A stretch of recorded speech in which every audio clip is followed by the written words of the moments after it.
충격적인 일이 벌어졌습니다. 지금 일본의 젊은 여성들 사이에서 탈일본이 유행이라고 하는데요. 특히 한국으로 취업하려는 20대 여성들이 급증하고 있는 현상을 볼 수 있었습니다. 더불어 한국 남성과 결혼하려는 일본 젊은 여성이 500명이 넘으며 한국 드라마를 보며 한국 남자와 결혼하겠다는 말이 일상이라고 하는데요. 일본의 여성들이 한국에서 찾은 매력은 무엇이었을까요? 도쿄에서 온 한 여성이 일본의 암울한 현실과 한국에서 찾은 희망에 대한 충격적인 이야기를 함께 알아보도록 하겠습니다. 그 전에 잠깐 1초 만에 누를 수 있는 좋아요 버튼을 꾹 눌러주시면 영상 제작에 큰 힘이 됩니다. 그럼 바로 사연 시작하겠습니다. 안녕하세요. 제 이름은 미야모토 사에입니다. 저는 25살이고 도쿄에서 태어나 자랐습니다. 오늘은 제가 일본을 떠나 한국에서 새 삶을 시작하게 된 이야기를 들려드리려고 합니다. 도쿄에서의 제 생활은 그저 버티는 삶이었어요. 여행사에서 3년째 일하고 있었지만 월급은 입사할 때부터 단 한 번도 오르지 않았습니다. 매달 250만 원한화 기준을 받았지만 도쿄의 높은 물가에서는 그저 숨만 쉬게 해주는 수준이었죠. 월세가 130만 원이었어요. 집이라고 해봐야 6평 남짓한 원룸이었습니다. 화장실과 욕실을 합친 공간은 너무 좁아서 샤워를 하면 변기까지 물이 튀었죠. 그런데도 이 정도 집을 구한 것만 해도 다행이라는 생각을 했어요. 도쿄의 집값은 하늘 높은 줄 모르고 계속 오르고 있었으니까요. 사에, 오늘 퇴근 후에 술 한잔 할래? 회사 동료 나카무라 씨의 말에 저는 고개를 저었습니다. 오늘은 집에 일찍 가봐야 해요. 아버지 약을 사드려야 하거든요. 이게 제 일상적인 대화였습니다. 술 한 잔의 여유조차 없었어요. 아버지는 3년 전부터 심장질환으로 고생하셨고 최근에는 상태가 더 나빠지셔서 일을 그만두셨습니다. 어머니는 파트타임으로 근무하시지만 수입이 많지 않았죠. 결국 가족의 생계는 제 어깨에 달려 있었습니다. 집으로 돌아가는 전철 안에서 저는 항상 창밖을 바라보았어요. 빽빽이 늘어선 도쿄의 빌딩들, 바쁘게 움직이는 사람들, 화려한 네온사인들. 겉으로는 번화해 보이지만 그 안에 사는 사람들의 얼굴에는 웃음이 없었습니다. 특히 작년 겨울부터는 상황이 더 심각해졌어요. 전기세와 가스비가 급등했거든요. 우리 가족은 난방을 최소한으로 줄였습니다. 밤에는 전기장판 하나로 버텼죠. 제 방은 창문 틈으로 바람이 들어와 밤새 떨며 잤던 날도 많았습니다. 아버지, 감기 괜찮으세요? 괜찮다. 걱정하지 마라. 이 정도는 버틸 수 있어. 하지만 아버지의 창백한 얼굴을 보면 그게 거짓말인 줄 알았습니다. 우리 아버지는 오늘도 추운 방에서 잠을 자고 계셨어요. 제 월급으로는 이 집을 따뜻하게 만들 수 없었습니다. 회사 생활도 점점 힘들어졌어요. 코로나 이후 관광업계가 타격을 입었다는 이유로 회사는 비용 절감 정책을 시행했습니다. 야근은 늘어났지만 수당은 지급되지 않았죠. 회사가 어려운 시기를 함께 극복하자라는 말로 직원들의 희생을 당연시했어요. 저는 여행사에 다닌다고 하지만 정작 일본 밖으로 한 발자국도 나가보지 못했습니다. 처음에는 전 세계를 돌아다니며 새로운 관광 상품을 개발하는 꿈이 있었어요. 하지만 현실은 매일 같은 자리에서 컴퓨터만 바라보는 것이었죠. 여행은 다른 사람들의 이야기 속에서만 존재했습니다. 어느 날 밤, 저는 회사 컴퓨터로 몰래 다른 나라의 생활비와 임금을 비교해 보았어요. 한국, 대만, 심지어 동남아시아 국가들도 일본보다 생활 여건이 나아 보였습니다. 특히 한국은 최근 몇 년간 급격한 성장을 이루었더군요. 젊은 세대를 위한 다양한 기회와 발전 가능성이 있었습니다. 언젠가는 나도 여기를 떠날 수 있을까? 하지만 그것은 그저 꿈일 뿐이었습니다. 가족이 있었으니까요. 부모님을 두고 떠날 수는 없었습니다. 아버지의 병원비, 약값, 그리고 생활비, 이 모든 것이 제 어깨를 짓누르고 있었어요. 매일 밤, 저는 창문 밖 도쿄의 불빛을 바라보며 한숨을 쉬었습니다. 이런 생활이 언제까지 계속될지, 이 끝없는 터널에서 벗어날 수 있을지 의문이었습니다. 하지만 그때는 아직 몰랐어요. 제 인생이 곧 완전히 바뀌게 될 거라는 것을요. 미야모토 씨, 들었어? 타나카 씨가 회사에 도착했을 때 동료 하시모토 씨가 창백한 얼굴로 다가왔습니다. 타나카 씨는 저보다 3년 선배로 항상 밝고 성실한 분이었어요. 특히 신입사원들에게 친절하게 대해주셨죠. 타나카 씨가 어떻게 됐어요? 어젯밤 집에서 쓰러지셨대. 병원으로 옮겼지만 이미 말을 끝맺지 못하는 하시모토 씨의 눈에 눈물이 고였습니다. 저는 순간 숨이 멎는 기분이었어요. 타나카 씨는 겨우 32살이었습니다. 결혼한 지 2년 차에 6개월 된 아기도 있었죠. 과로사래, 최근 3개월 동안 평균 월 80시간 이상 초과 근무를 했다고. 사무실은 침묵에 휩싸였습니다. 누구도 말을 잇지 못했어요. 우리 모두 알고 있었으니까요. 타나카 씨만의 이야기가 아니라는 것을요. 어제까지 함께 일하던 동료가 오늘은 없다는 현실이 저를 강타했습니다. 점심시간, 저는 몇몇 동료들과 함께 조용한 카페로 향했어요. 평소라면 회사 구내식당에서 빠르게 끼니를 해결했겠지만 오늘만큼은 사무실을 벗어나고 싶었습니다. 나 사실 한국 취업 준비 중이야. 갑자기 스즈키 씨가 말을 꺼냈습니다. 모두가 놀란 표정으로 그녀를 바라봤어요. 농담 아니야. 진지하게 준비하고 있어. 여기서는 미래가 보이지 않아. 나도 사실 타이완 쪽 알아보고 있었어. 야마다 씨도 조용히 말했습니다. 그 순간 깨달았습니다. 저만 이런 생각을 하고 있던 게 아니었어요. 모두가 탈출을 꿈꾸고 있었던 거죠. 그날 저녁, 오랜 친구 유카리에게서 영상통화가 왔습니다. 유카리는 6개월 전 한국의 관광회사에 취업해서 서울로 떠났어요. 처음에는 반신반의했지만 지금은 완전히 다른 삶을 살고 있었습니다. 차에, 여기 봐봐. 이게 내 집이야. 유카리가 카메라를 돌려 방을 보여주었습니다. 깔끔하고 따뜻해 보이는 원룸이었어요. 특히 눈에 띈 것은 방 안에 설치된 에어컨과 바닥의 온돌 시스템이었습니다. 여기는 출근하면 사무실이 따뜻해. 히터가 켜져 있다니까. 일본 회사처럼 전기 아끼려고 반팔 입고 떨지 않아도 돼. 유카리의 말에 저는 쓴웃음을 지었습니다. 우리 회사는 겨울에도 난방 온도를 20도 이하로 유지했으니까요. 모두가 담요를 무릎에 덮고 일했죠. 월급은 얼마야? 350만 원 정도. 도쿄에서보다 훨씬 많아. 거기에 월세는 반값이야. 내가 살던 도쿄 원룸이 130만 원이었잖아. 여기는 비슷한 크기의 65만 원밖에 안 해. 저는 숨을 깊게 들이쉬었습니다. 유카리의 말이 진짜라면 그녀는 일본에서의 삶과 비교할 수 없을 정도로 나은 환경에서 살고 있는 거였어요. 정말이야? 과장된 거 아니야? 왜 내가 거짓말을 해? 직접 와서 확인해봐. 한번 휴가 내고 서울 구경하러 오지 그래? 통화를 마치고 저는 오랫동안 생각에 잠겼습니다. 타나카 씨의 갑작스러운 죽음, 동료들의 탈출 계획, 그리고 유카리의 한국 생활. 모든 것이 제게 신호를 보내고 있는 것 같았어요. 다음 날 사무실 화장실에서 울고 있는 타나카 씨의 아내를 마주쳤습니다. 그녀는 남편의 유품을 정리하러 왔다고 했어요. 그이는 항상 가족을 위해 열심히 일했어요. 회사가 어렵다고 해서 초과 수당도 안 받고 일했는데 그녀의 말에 가슴이 찢어지는 듯했습니다. 이것이 일본의 현실이었어요. 충성과 희생을 당연시하는 문화.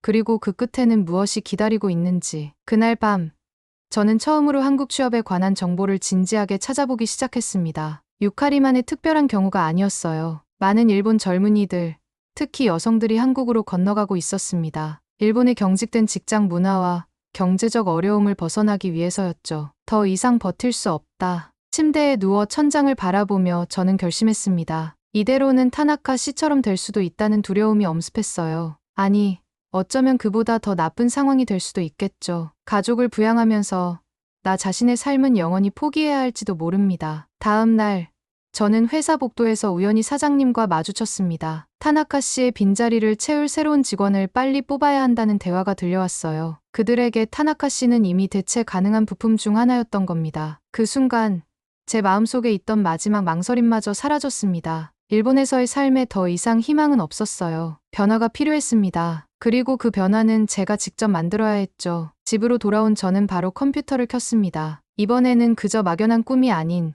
실질적인 계획을 세우기 위해서였어요. 구글에 한국 취업 일본인이라고 검색했습니다. 놀랍게도 생각보다 훨씬 많은 정보가 나왔어요. 일본인을 위한 한국 취업 사이트, 성공 사례들, 심지어 한국 기업들이 직접 일본인 직원을 모집하는 공고도 있었습니다. 일본어가 가능한 직원을 뽑는 회사가 이렇게 많다고?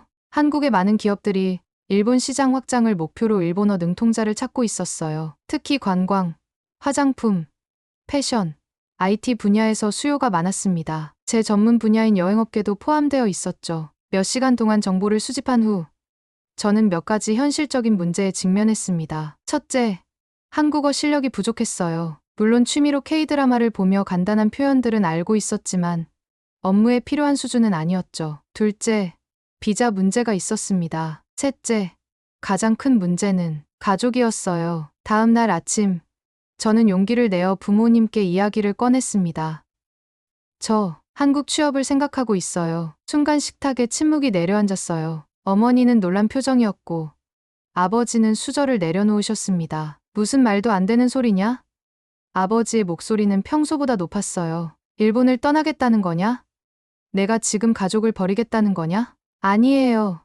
그런 게 아니라 저는 급하게 상황을 설명했습니다. 일본의 현실, 한국에서의 기회, 더 나은 급여와 생활 여건. 하지만 아버지의 표정은 점점 더 굳어갔어요. 넌 일본인이야. 우리나라가 어려울 때 도망가는 게 옳다고 생각하니?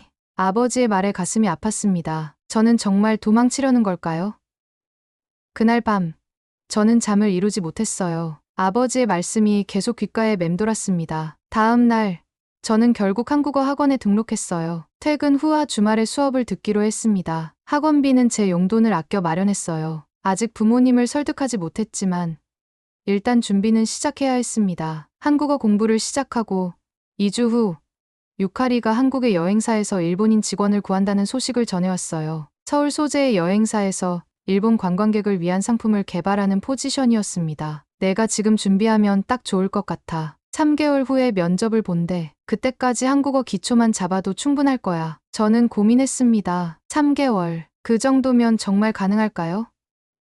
그리고 가족은, 아버지의 병원비는, 많은 질문이 머릿속을 맴돌았어요. 하지만 매일 아침 회사로 향하는 지하철에서 무표정한 사람들의 얼굴을 볼 때마다 저는 결심을 굳혔습니다. 이대로는 안 된다는 생각이 들었어요. 이 삶은 제가 꿈꾸던 것이 아니었습니다. 어느 날 저녁, 어머니가 제 방을 조용히 노크했어요. 사해, 너 정말 한국에 가고 싶니? 어머니의 눈에는 걱정과 동시에 이해의 빛이 있었습니다. 저는 솔직하게 대답했어요. 네, 어머니, 저는 도망치는 게 아니에요. 살아남고 싶어요. 더 나은 삶을 찾고 싶고, 나중에는 부모님도 더 잘 모실 수 있게 되고 싶어요. 어머니는 잠시 침묵하셨다가 조용히 말씀하셨습니다. 아버지를 설득할 시간이 필요할 거야. 하지만 내가 정말 원한다면, 어머니는 내 편이란다. 그 말에 저는 눈물을 참을 수 없었어요. 적어도 어머니는 제 마음을 이해해 주셨습니다. 하지만 여전히 큰 문제가 남아 있었어요. 바로 돈이었습니다. 한국으로 건너가려면 적어도 처음 몇 개월 동안의 생활비가 필요했어요. 비자 신청비, 항공권, 초기 정착금. 계산해보니 최소 200만 엔이 필요했습니다. 저는 그동안 모아둔 저축을 확인했어요. 150만 엔 정도 있었습니다. 부족했죠. 게다가 최근 엔화 가치가 급락하면서 제 저축의 실질 가치는 더욱 줄어들었어요. 50만 엔만 더 있으면 저는 몇몇 소지품을 팔기로 결심했습니다. 대학 때 쓰던 카메라, 몇 권의 희귀 도서, 그리고 몇 가지 브랜드 가방. 이것들을 팔면 적어도 30만 엔은 모을 수 있을 것 같았어요. 남은 20만 엔은 보너스가 나오면 해결할 수 있을 것 같았습니다. 회사는 성과가 좋지 않아도 최소한의 보너스는 지급했으니까요. 이렇게 저는 한국 취업을 위한 모든 준비를 조금씩 진행해 나갔습니다. 아버지는 여전히 반대하셨지만 제 한국어 공부나 유학 계획에 대해 직접적으로 방해하지는 않으셨어요. 어쩌면 내심 저의 결심을 시험하고 계신 것 같았습니다. 아버지, 저는 일본을 포기하는 게 아니에요. 언젠가 더 강해져서 돌아올 거예요. 그때는 아버지도 더 잘 모실 수 있게 될 거예요. 저는 매일 밤 이런 말을 속으로 되뇌었습니다. 언젠가 아버지가 이해해 주실 날이 오길 바라면서요. 3개월의 준비 기간이 어떻게 지나갔는지 모르겠습니다. 매일 회사에서 8시간 근무하고, 저녁에는 한국어 학원에서 2시간 공부하고, 주말에는 추가 수업을 들었어요. 눈 깜짝할 사이에 면접 날짜가 다가왔습니다. 면접은 화상으로 진행되었어요. 떨리는 마음으로 컴퓨터 앞에 앉았습니다. 화면 너머로 한국인 면접관 2명과 유카리가 보였어요. 유카리는 통역을 도와주기 위해 배석했다고 했습니다. 안녕하세요. 미야모토 사에입니다. 만나서 반갑습니다. 제가 한국어로 인사하자 면접관들이 미소를 지었습니다. 이후 면접은 주로 일본어로 진행되었어요. 저의 경력, 일본 여행 시장에 대한 이해, 한국에서 일하고 싶은 이유 등을 물어보았습니다. 미야모토 씨, 왜 일본을 떠나 한국에서 일하고 싶으신가요? 이 질문에 저는 솔직하게 답했습니다. 일본의 경직된 직장 문화, 경제적 어려움, 그리고 새로운 도전을 원한다는 점을 말했어요. 한국의 역동적인 관광 산업에 기여하고 싶다는 열정도 표현했습니다. 면접은 예상보다 순조롭게 진행되었어요. 마지막에 면접관이 웃으며 말했습니다. 미야모토 씨의 열정이 느껴집니다. 좋은 결과가 있을 거예요. 일주일 내로 연락드리겠습니다. 면접이 끝난 후 유카리가 따로 연락해왔어요. 사에, 면접관들이 너에 대해 좋은 인상을 받은 것 같아. 큰 문제 없으면 합격일 거야. 그로부터 5일 후 저는 합격 통지를 받았습니다. 월급은 유카리가 말한 대로 350만 원이었어요. 비자 발급을 위한 서류도 함께 보내주었습니다. 이제 가장 어려운 일만 남았어요. 바로 아버지를 설득하는 것이었습니다. 그날 저녁, 저는 합격 소식과 함께 제 계획을 자세히 설명했어요. 월급의 절반을 부모님께 송금할 것이며 한국에서의 생활이 안정되면 부모님을 초청하여 함께 살고 싶다는 것까지요. 아버지는 오랫동안 침묵하셨습니다. 그러다 마침내 입을 여셨어요. 내가 정말 그렇게 결심했다면 아버지가 더 이상 무슨 말을 할 수 있겠니? 완전한 승낙은 아니었지만 더 이상 반대하지 않겠다는 의미였습니다. 저는 그것만으로도 감사했어요. 2주 후, 저는 인천행 비행기에 몸을 실었습니다. 27년 인생에서 처음으로 일본을 떠나는 순간이었어요. 공항에서 어머니는 눈물을 흘리셨고 아버지는 여전히 굳은 표정이었지만 손을 흔들어 주셨습니다. 걱정하지 마세요. 꼭 성공해서 돌아올게요. 비행기가 이륙하자 창밖으로 점점 작아지는 도쿄의 풍경을 바라보았습니다. 두려움과 설렘이 교차했어요. 이것이 정말 옳은 선택일까? 뒤늦게 불안감이 밀려왔습니다. 2시간 반의 비행 끝에 인천공항에 도착했어요. 공항에서부터 한국의 따뜻함을 느낄 수 있었습니다. 2월이었지만 공항 내부는 따뜻했어요. 일본 공항처럼 추위에 떨지 않아도 되었습니다. 유카리가 공항에서 저를 기다리고 있었어요. 반갑게 포옹한 후 우리는 서울행 공항철도에 탑승했습니다. 어때? 첫인상이 어때? 깨끗하고 따뜻해. 제 대답에 유카리는 웃었습니다. 나도 처음 왔을 때 그랬어. 특히 바닥 난방이 정말 좋더라고. 일본에서는 상상도 못했지. 공항철도는 일본의 전철과 비슷하면서도 달랐습니다. 좌석이 더 넓고 편안했어요. 창밖으로 보이는 풍경은 낯설었지만 어딘가 친근하게 느껴졌습니다. 서울에 도착한 후 유카리는 제가 머물 원룸으로 안내해 주었어요. 회사에서 첫 달 숙소를 제공해 준다고 했습니다. 그 이후에는 제가 직접 집을 구해야 했지만 유카리 덕분에 그리 어렵지 않을 것 같았어요. 원룸 문을 열자마자 따뜻한 공기가 저를 맞이했습니다. 바닥이 따뜻했어요. 이것이 바로 한국의 온돌이구나 싶었습니다. 신발을 벗고 맨발로 바닥을 밟는 순간 저도 모르게 감탄이 나왔어요. 와, 정말 따뜻하다. 유카리는 익숙한 듯 웃었습니다. 이게 바로 온돌이야. 겨울에는 정말 축복이지. 일본처럼 전기장판 위에서 잘 필요가 없어. 방은 생각보다 넓었어요. 약 10평 정도로 도쿄의 제 원룸보다 거의 2배 크기였습니다. 게다가 월세는 65만 원으로 도쿄의 절반 수준이었죠. 작은 주방, 깨끗한 화장실, 그리고 창문으로 보이는 서울의 야경까지 모든 것이 신기했습니다. 내일부터 바로 출근이야. 긴장되니? 응. 조금. 아니. 많이 긴장돼. 한국어가 아직 서툴러서. 걱정 마. 우리 회사는 외국인 직원들이 많아. 다들 이해해 줄 거야. 그날 밤, 저는 따뜻한 바닥에 누워 천장을 바라보았습니다. 도쿄에서는 2월에 히터를 켜도 방 안이 완전히 따뜻해지지 않았어요. 항상 어딘가 한 구석은 춥다고 느꼈죠. 하지만 여기서는 달랐습니다. 이게 바로 겨울이지만 따뜻한 삶이구나 생각했어요. 잠들기 전 부모님께 무사히 도착했다는 메시지를 보냈습니다. 어머니는 바로 답장을 보내주셨지만 아버지는 여전히 침묵하셨어요. 아직 마음의 준비가 안 되신 걸까요? 아니면 여전히 화가 나셨을까요? 불안한 마음으로 잠이 들었습니다. 다음 날 아침, 유카리와 함께 회사로 향했습니다. 서울의 아침 출근길은 도쿄와 비슷하면서도 달랐어요. 사람들은 바쁘게 움직였지만 도쿄처럼 긴장된 분위기는 아니었습니다. 조금 더 여유로워 보였어요. 회사 건물에 도착하자 긴장이 밀려왔습니다. 엘리베이터를 타고 올라가는 동안 심장이 빠르게 뛰었어요. 드디어 사무실 문을 열고 들어갔습니다. 안녕하세요. 미야모토 사에입니다. 오늘부터 일하게 된 신입사원입니다. 잘 부탁드립니다. 서툰 한국어로 인사했지만 모두가 밝게 웃으며 환영해 주었어요. 팀장님이 먼저 다가와 악수를 청했습니다. 미야모토 씨, 환영합니다. 저희 팀에 합류하게 되어 정말 기쁩니다. 첫날은 주로 회사 소개와 업무 환경 설명으로 이루어졌어요. 점심시간에는 팀원들과 함께 인근 식당에서 식사를 했습니다. 모두 친절하게 대해주었고 제 서툰 한국어에도 인내심을 가지고 들어주었어요. 가장 놀라웠던 것은 사무실의 분위기였습니다. 도쿄의 회사는 늘 긴장감이 흘렀어요. 상사의 눈치를 보며 실수하지 않기 위해 항상 긴장했죠. 하지만 이곳은 달랐습니다. 물론 진지하게 일했지만 동시에 웃음소리도 들렸어요. 서로 농담을 주고받기도 하고 때로는 함께 커피를 마시며 아이디어를 나누기도 했습니다. 저는 일본 관광객을 위한 상품 개발팀에 배정되었어요. 제 일본어 능력과 일본 문화에 대한 이해가 중요한 자산이 되었습니다. 처음으로 제 지식과 경험이 진정한 가치를 인정받는 기분이었어요. 퇴근 시간이 되자 놀라운 광경을 목격했습니다. 대부분의 직원들이 정시에 퇴근하는 것이었어요. 도쿄에서는 상사가 남아있으면 아무도 먼저 퇴근하지 못했습니다. 하지만 여기서는 팀장님이 먼저 오늘 수고 많았어요. 내일 봐요.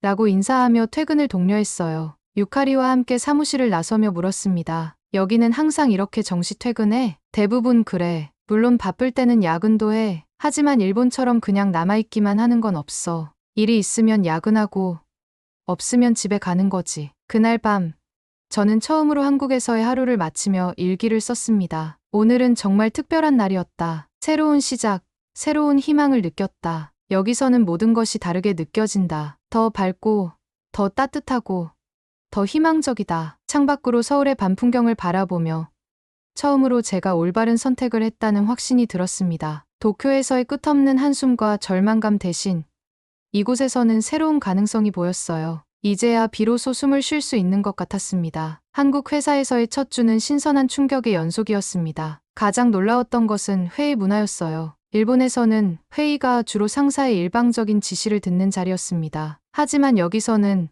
모든 팀원이 자유롭게 의견을 제시했어요. 신입사원인 저에게도 의견을 물어보는 것이 신기했습니다. 미야모토 씨, 일본 관광객들이 선호할 만한 서울 근교 당일 여행 코스에 대해 어떻게 생각하세요? 팀장님의 질문에 저는 순간 당황했어요. 일본에서라면 선배님들의 의견을 따르겠습니다라고 대답했을 테지만 여기서는 그런 대답이 오히려 이상해 보일 것 같았습니다. 제 생각에는 일본인들이 한국의 전통과 현대가 공존하는 모습에 관심이 많습니다. 수원화성이나 민속촌처럼 역사적 장소와 함께 현대적인 쇼핑이나 식사를 즐길 수 있는 코스가 좋을 것 같아요. 조심스럽게 의견을 말했는데 팀장님은 만족스러운 표정으로 고개를 끄덕였습니다. 좋은 관점이네요. 그럼 미야모토 씨가 그런 코스를 한번 구상해 볼래요?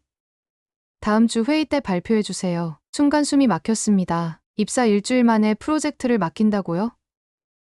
일본에서는 최소 3개월은 선배들의 업무를 관찰하고 배우는 시간을 가졌을 텐데 여기서는 바로 실전에 투입되는 것이었어요. 그날 저녁 유카리에게 이 상황을 말했습니다. 너무 부담스러워. 이렇게 빨리 중요한 일을 맡겨도 되는 걸까? 유카리는 웃으며 말했어요. 여기가 바로 한국 스타일이야. 빨리빨리 문화라고 하잖아. 하지만 걱정 마. 실패해도 크게 혼나지 않아. 오히려 도전하는 모습을 높이 평가해 줄 거야. 저는 긴장된 마음으로 프로젝트를 준비했습니다. 밤늦게까지 자료를 찾고 여러 관광 코스를 비교했어요. 도쿄에서 일할 때는 상사의 지시만 기다렸는데 이제는 스스로 결정하고 계획하는 것이 새로웠습니다. 발표 당일 저는 너무 긴장한 나머지 발표 자료를 실수로 잘못된 파일로 저장해왔어요. 회의실에서 파일을 열려고 했을 때 깨달았습니다. 순간 식은땀이 흘렀어요. 일본이었다면 이런 실수는 용납되지 않았을 겁니다. 죄송합니다. 파일을 잘못 가져왔습니다. 떨리는 목소리로 말했는데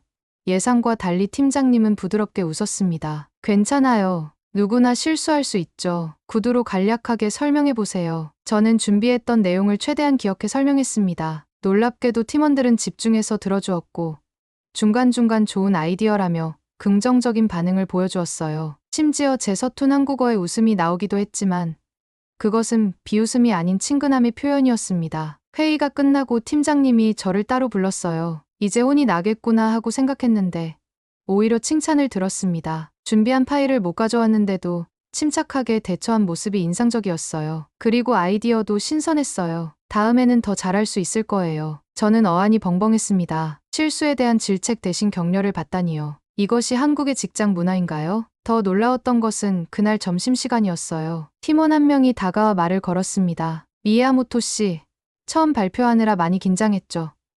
저도 처음에 그랬어요. 함께 점심 먹으면서 이야기 나눠요. 이렇게 자연스럽게 동료애를 느낄 수 있다는 것이 신기했습니다. 일본에서는 상하관계가 명확해서 선배와 후배 사이에 이런 편안한 대화가 쉽지 않았어요. 점심을 함께하며 저는 한국의 직장 문화에 대해 더 많이 알게 되었습니다. 수직적인 구조가 있지만 그 안에서도 의견 교환이 자유롭다는 점, 퇴근 후 회식 문화가 있지만 강제성이 약하다는 점, 그리고 무엇보다 실수를 용납하고 성장의 기회로 여긴다는 점이 인상적이었어요. 두 번째 주부터는 본격적으로 일본 관광객을 위한 상품 개발에 참여했습니다. 일본인의 시선으로 한국을 바라보며 그들이 진정으로 원하는 경험이 무엇인지 분석했어요. 저희 일본 문화에 대한 이해와 한국의 새로운 시각이 만나 독특한 관점을 제시할 수 있었습니다. 한 달이 지나자 저는 회사에 완전히 적응했어요. 한국어 실력도 조금씩 늘었고 동료들과의 관계도 깊어졌습니다. 매주 금요일 저녁에는 팀원들과 함께 회식을 했어요. 하지만 일본의 회식과는 달랐습니다. 강제로 참석하거나 상사의 눈치를 보지 않아도 되었죠. 각자의 일정에 맞춰 자유롭게 참석하고 떠나는 문화였습니다. 어느 날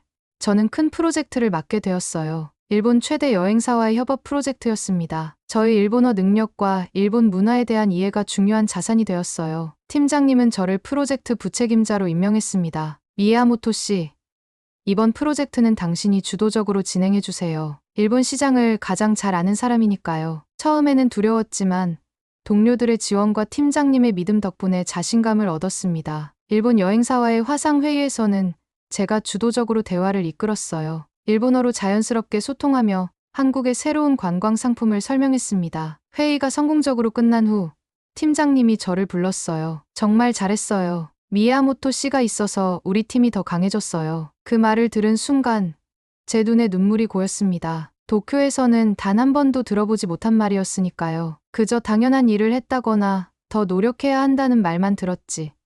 진심 어린 칭찬은 받아본 적이 없었습니다. 이날 처음으로 저는 한국에서의 선택이 단순히 경제적인 이유뿐만 아니라 인간으로서 존중받고 성장할 수 있는 환경을 찾은 것이라는 걸 깨달았어요. 돈보다 더 중요한 것을 찾았다는 생각이 들었습니다. 한국에서의 생활이 3개월째 접어들었을 때 드디어 첫 월급을 받았습니다. 회사의 수습 기간이 끝나고 정식 직원이 된 것이었어요. 월급날 저는 설레는 마음으로 통장 잔고를 확인했습니다. 350만 원이 입금되어 있었어요. 일본에서 받던 월급보다 100만 원 더 많았습니다. 무엇보다 기뻤던 것은 생활비가 훨씬 적게 든다는 점이었어요. 서울의 원룸 월세는 65만 원으로 도쿄의 절반 수준이었습니다. 교통비, 식비도 도쿄보다 저렴했고 특히 의료비가 크게 차이 났어요. 최근 병원에 감기로 방문했을 때 보험 적용 후 진료비가 일본의 13 수준이었습니다. 저는 첫 월급의 절반인 175만 원을 부모님께 송금하기로 결심했어요. 일본에서 일할 때는 최대한 보내봐야 50만 원 정도였는데 이제는 3배 이상 보낼 수 있게 된 것이었습니다. 송금하면서 간단한 메시지를 남겼어요. 어머니, 아버지, 첫 월급입니다. 앞으로 매달 이 정도 보내드릴 수 있을 것 같아요. 아버지 약값과 난방비에 사용해 주세요. 한국 생활은 정말 좋습니다. 걱정하지 마세요. 송금 후 1시간쯤 지났을 때 어머니에게서 전화가 왔습니다. 차에 정말 이렇게 많이 보내도 되는 거니? 내 생활은 어떻게? 괜찮아요. 어머니, 여기는 생활비가 훨씬 저렴해요. 제가 쓰고도 충분히 남아요. 어머니는 잠시 침묵하시다가 조용히 말씀하셨어요. 아버지가 내 소식을 기다리고 있어. 직접 말씀은 안 하시지만 내가 봤어. 매일 내 방에 들어가서 내 사진을 보고 계셔. 가슴이 찡했습니다. 아버지의 고집센 모습 뒤에 숨겨진 마음이 느껴졌어요. 아버지께 전화 드려도 될까요? 물론이지. 지금 바로 옆에 계셔. 전화기 너머로 아버지의 목소리가 들렸습니다. 평소보다 조금 부드러운 톤이었어요. 사해, 잘 지내고 있니? 네. 아버지, 정말 잘 지내고 있어요. 회사도 좋고 사람들도 친절해요. 춥지는 않니? 한국도 겨울이 춥다고 하던데. 아버지의 걱정스러운 질문에 미소가 지어졌습니다. 아니에요. 아버지, 여기는 정말 따뜻해요. 온돌이라고 바닥 난방이 있어서 집 안이 항상 따뜻해요. 일본에서처럼 전기장판 위에서 떨지 않아도 돼요. 그래, 다행이구나. 아버지의 목소리에서 안도감이 느껴졌어요. 이것이 우리의 첫 번째 진정한 대화였습니다. 제가 한국으로 떠난 이후 처음으로 아버지와 편안하게 이야기를 나눈 순간이었죠. 아버지, 제가 보낸 돈, 난방비에 꼭 써주세요. 추운데 아끼지 마시고요. 그래, 알았다. 내 어머니가 매일 춥다고 해서 말이다. 아버지의 말투에서 장난기가 느껴졌습니다. 어머니는 분명 본인이 아니라 아버지를 위해 난방을 원했을 텐데 아버지는 그것을 어머니 탓으로 돌리고 있었어요. 전형적인 아버지의 모습이었죠. 그 통화 이후로 우리 가족의 관계가 조금씩 회복되기 시작했습니다. 매주 일요일마다 영상통화를 하게 되었어요. 아버지는 처음에는 어색해하셨지만 점차 한국 생활에 대해 질문하기 시작하셨습니다. 한국 사람들은 일본인에게 어떻게 대하니? 차별 같은 건 없니? 전혀 없어요. 아버지, 오히려 저를 특별하게 대해줘요. 일본 문화에 관심이 많은 사람들도 많고요. 회사는 일본 회사처럼 야근이 많니? 그렇지 않아요. 물론 바쁠 때는 야근도 하지만 대부분 정시에 퇴근해요. 그리고 야근하면 수당도 제대로 나와요. 아버지는 놀란 표정을 지으셨습니다. 일본 회사에서 40년 가까이 일하신 아버지에게는 상상하기 어려운 환경이었을 거예요. 한국 생활 6개월 차가 되었을 때 저는 큰 결심을 했습니다. 부모님을 한국으로 초대하기로 한 것이었어요. 휴가를 내고 부모님을 모시고 서울 구경을 시켜드리고 싶었습니다. 영상통화로 조심스럽게 제안했어요. 어머니, 아버지, 다음 달에 휴가를 내려고 해요. 혹시 한국에 놀러 오실래요? 제가 항공권과 숙소는 다 준비할게요. 어머니는 눈을 반짝이며 바로 동의하셨지만 아버지는 망설이셨어요. 아니, 그렇게까지 할 필요는 없어. 내가 돈 모아두는 게 중요해. 괜찮아요. 아버지, 제가 정말 모시고 싶어요. 제가 사는 곳도 보여드리고 회사도 구경시켜 드리고 싶어요. 결국 아버지도 동의하셨습니다. 저는 설레는 마음으로 준비를 시작했어요. 회사에 휴가를 신청하고 부모님의 항공권을 예약하고 서울에 좋은 호텔도 알아보았습니다. 동료들에게 부모님 방문 소식을 전하자 모두가 축하해 주었어요. 특히 팀장님은 회사 견학도 환영한다며 따뜻하게 말씀해 주셨습니다. 미야모토 씨의 부모님이라면 당연히 환영이죠. 특별 투어를 준비해 드릴게요. 이런 배려에 또 한 번 감동했습니다. 일본에서라면 상상하기 어려운 일이었으니까요. 부모님을 맞이할 날이 다가오면서 저는 매일 밤 잠들기 전 상상했어요. 부모님이 한국의 따뜻한 집을 경험하고 맛있는 음식을 드시고 저희 새 직장을 방문하는 모습을, 특히 아버지가 한국의 의료 시스템을 경험하면 어떤 반응을 보일지 궁금했습니다. 일본보다 훨씬 저렴하고 효율적인 시스템에 놀라실 것 같았어요. 이렇게 저는 부모님과의 완전한 화해와 화합을 위해 한 걸음 더 나아가고 있었습니다. 한국에서의 새 출발이 제 개인의 성장뿐만 아니라 가족 관계 회복에도 큰 역할을 하고 있었어요. 드디어 부모님이 인천공항에 도착하는 날이 왔습니다. 저는 아침 일찍부터 설레는 마음으로 공항으로 향했어요. 입국장 앞에서 기다리는 동안 처음 한국에 왔을 때의 기억이 떠올랐습니다. 그때는 불안하고 두려웠지만 이제는 자신감 넘치는 서울 생활자가 되어 부모님을 맞이하게 되었네요. 입국장 문이 열리고 부모님의 모습이 보였습니다. 어머니는 활짝 웃고 계셨고 아버지는 여전히 조금은 긴장한 표정이었지만 이전보다는 부드러워 보였어요. 저는 달려가 두 분을 안았습니다. 어서 오세요.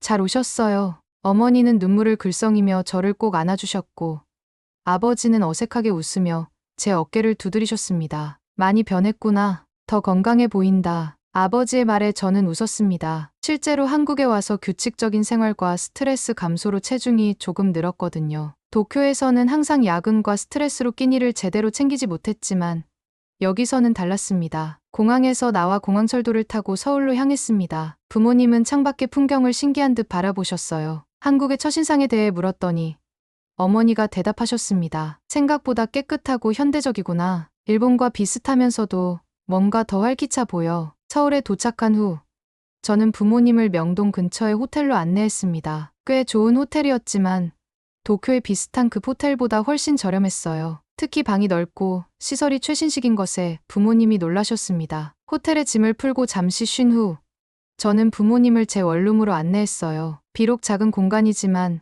깨끗하고 아늑하게 꾸며놓았습니다. 문을 열고 들어서는 순간 어머니가 탄성을 질렀어요. 와, 바닥이 따뜻하구나. 2월이라 아직 난방이 가동 중이었거든요. 신발을 벗고 바닥을 맨발로 밟아보신 어머니는 기쁨에 찬 표정이었습니다. 일본에서는 이런 걸 경험할 수 없었는데 온 집안이 따뜻하다니. 아버지도 조용히 방 안을 둘러보시더니 고개를 끄덕이셨어요. 괜찮은 곳이구나. 월세는 얼마니? 65만 원이에요. 도쿄 원룸의 절반 가격이죠. 아버지는 놀란 표정을 감추지 못하셨습니다. 도쿄에서 이 정도 크기와 시설의 원룸이면 최소 130만 원은 했을 테니까요. 그날 저녁 저는 부모님을 한국 식당으로 모셨습니다. 삼겹살을 구워 먹으며 소주와 맥주도 함께 즐겼어요. 아버지가 평소 술을 즐기셔서 특별히 선택한 메뉴였습니다. 이 술, 맛있구나. 일본 술과는 또 다른 맛이야. 아버지가 소주를 한 잔 더 따르시며 말씀하셨어요. 오랜만에 아버지의 웃는 모습을 볼 수 있어 마음이 따뜻해졌습니다. 다음 날 저는 부모님을 회사로 모셨습니다. 팀장님이 직접 나와 반갑게 맞아주셨고 일본어를 조금 할 줄 아는 동료가 통역을 도와주었어요. 회사를 둘러보는 동안 아버지는 한국 회사의 분위기를 유심히 관찰하셨습니다. 자유로운 분위기구나. 일본 회사보다 훨씬 편안해 보여. 점심시간이 되자 팀장님이 부모님을 위해 특별히 근처 한정식 레스토랑으로 초대해 주었어요. 여러 반찬과 함께 나오는 풍성한 한정식에 부모님은 감탄하셨습니다. 이렇게 푸짐한 식사가 직장 점심으로 가능하다니. 일본에서는 상상도 못할 일이야. 식사 중 팀장님은 제 업무 성과에 대해 부모님께 말씀해 주셨어요. 미야모토 씨는 우리 팀의 소중한 자산입니다. 일본 시장에 대한 그녀의 통찰력 덕분에 많은 성과를 올리고 있어요. 아버지는 놀란 표정으로 저를 바라보셨습니다. 제가 이렇게 인정받고 있다는 사실이 믿기지 않으신 듯했어요. 일본에서는 제 능력을 인정받을 기회조차 없었으니까요. 세 번째 날, 저는 특별한 계획을 세웠습니다. 아버지를 한국의 병원에 모시고 가기로 한 거예요. 아버지는 심장질환으로 정기검진이 필요했거든요. 미리 알아본 병원은 국제 진료가 가능한 대학병원이었습니다. 병원에 도착하자 깨끗하고 현대적인 시설에 아버지와 어머니 모두 감탄하셨어요. 접수부터 진료까지 모든 과정이 신속하게 이루어졌습니다. 특히 놀라운 것은 진료비였어요. 외국인이라 보험 혜택은 없었지만 그래도 일본의 절반 가격에 더 상세한 검사를 받을 수 있었습니다. 이렇게 저렴하면서도 시설이 좋다니 일본의 의료 시스템보다 훨씬 효율적인 것 같구나. 아버지의 표정이 완전히 달라졌어요. 처음으로 한국에 대한 진심 어린 감탄을 표현하셨습니다. 검진 결과 아버지의 상태는 안정적이었지만 약 조절이 필요하다고 했어요. 의사는 일본에서 먹던 약보다 더 효과적인 약을 처방해 주었고 그 가격 또한 일본의 3분의 1 수준이었습니다. 아버지는 믿을 수 없다는 표정이었어요. 이렇게 좋은 약이 이 가격이라고?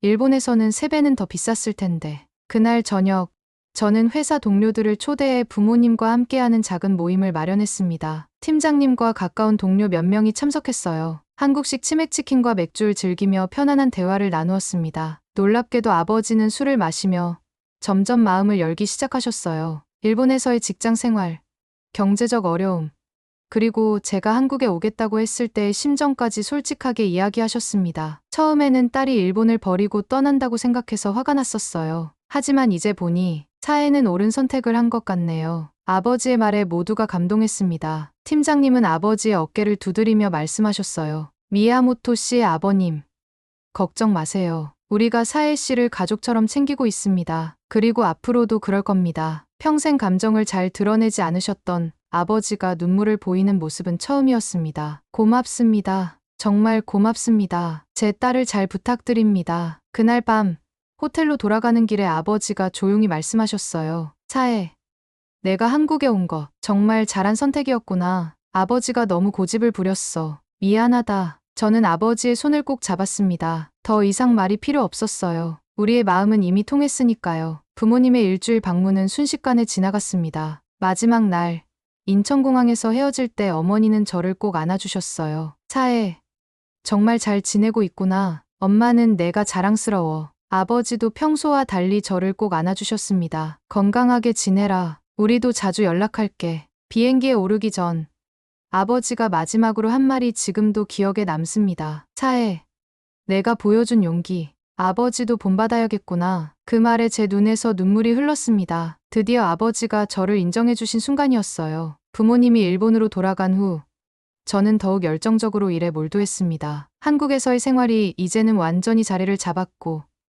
가족들의 인정까지 받으니 마음이 한결 가벼워졌어요. 매일 아침 출근길에 서울의 활기찬 거리를 걸으며 이곳에서의 삶이 얼마나 다른지 새삼 느끼곤 했습니다. 회사에서는 점점 더 중요한 프로젝트를 맡게 되었어요. 특히 일본 시장을 겨냥한 새로운 관광 상품 개발에 주도적인 역할을 맡았습니다. 제 아이디어로 시작된 한국 전통 문화 체험 현대적 쇼핑 패키지는 일본 관광객들 사이에서 큰 인기를 끌었어요. 팀장님은 이를 높이 평가해 특별 보너스까지 주셨습니다. 미야모토 씨 덕분에 일본 시장 매출이 30% 증가했어요. 정말 대단합니다. 이런 인정은 제게 더 큰 자신감을 주었습니다. 도쿄에서는 상상도 못했던 일이었으니까요. 점점 제 커리어가 발전하고 있다는 것을 실감했어요. 한국어 실력도 날로 향상되었습니다. 이제는 간단한 회의를 한국어로 진행할 수 있게 되었고 일상 대화는 물론 업무상 대화도 대부분 한국어로 할 수 있게 되었어요. 물론 미묘한 뉘앙스나 복잡한 내용은 여전히 어려웠지만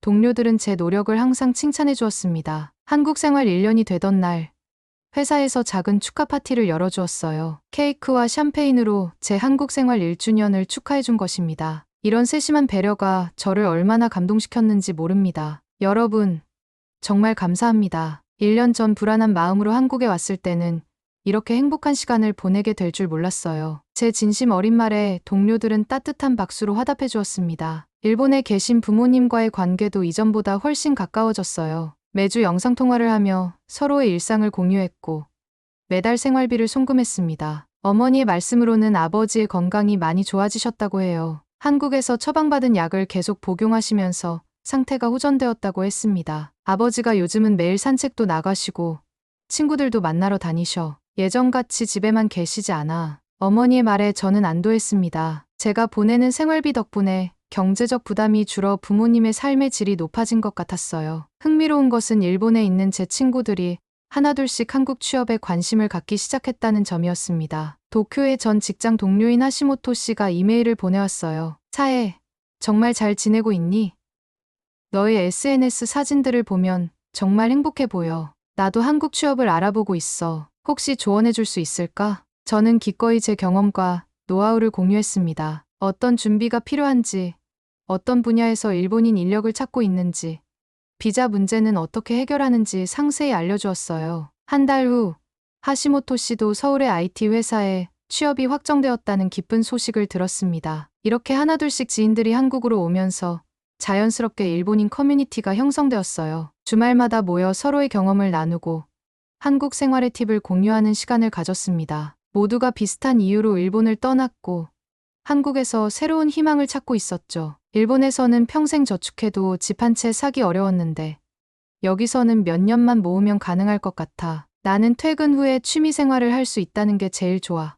일본에서는 항상 야근에 지쳐 있었잖아. 이런 대화들을 나누며 우리는 서로에게 큰 힘이 되어 주었습니다. 한편 저는 부모님을 한국으로 모셔오는 계획을 구체화하기 시작했어요. 비록 당장은 어려웠지만 23년 내에 저희 상황이 더 안정되면 부모님도 한국에서 함께 살 수 있을 것이라 생각했습니다. 특히 아버지의 의료비가 한국에서 훨씬 저렴하다는 점이 큰 장점이었어요. 회사에서도 점점 더 인정받으며 승진 가능성이 높아졌습니다. 팀장님은 종종 저에게 미래 계획에 대해 물으셨어요. 미야모토 씨, 앞으로 우리 회사에서 계속 성장하고 싶은가요?